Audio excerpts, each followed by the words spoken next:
Hi guys, this is Alan. I got a package in the mail from Taccom while I was away for Area 7 USPSA Championships. And inside it I have a beta test part to give a shot with. I have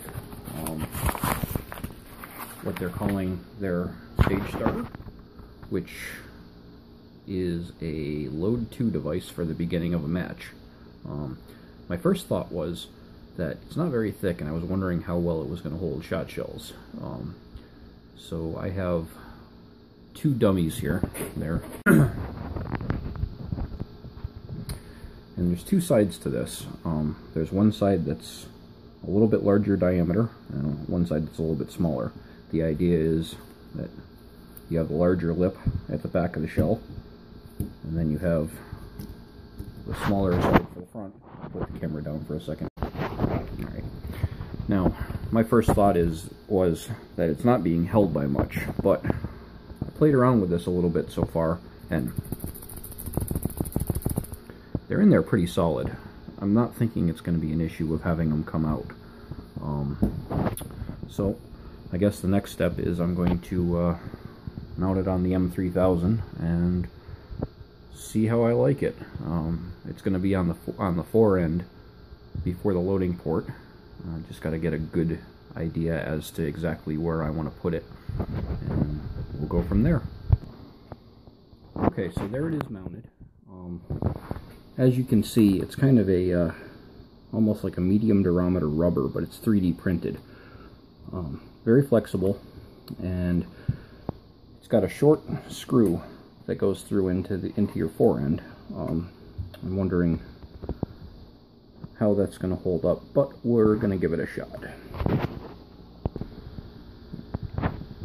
Alright, there it is with the dummy loads in it. I have it about, oh, I'd say 3 inches down the fore end from the loading port, and I have enough room to get my hand by, and we'll see how it goes. Okay guys, I'm back, and we ran into a little bit of a snag. The screw that holds it on is a little bit too long, and because of on the M3000 you have the recoil spring under the fore end, it actually stops the recoil spring. So I'm gonna have to take the fore end off of it and trim. Alright, and there's the problem. Excuse me. Got a little bit of a threads protruding through the back there. So what I'm gonna have to do is mark it and grind it out of there. Won't be a big deal.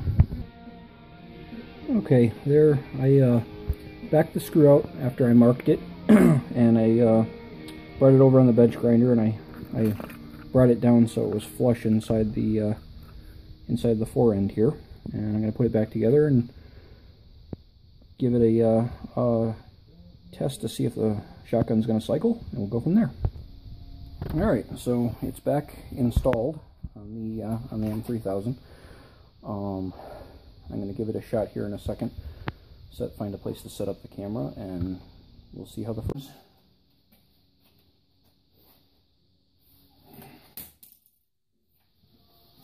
That didn't work.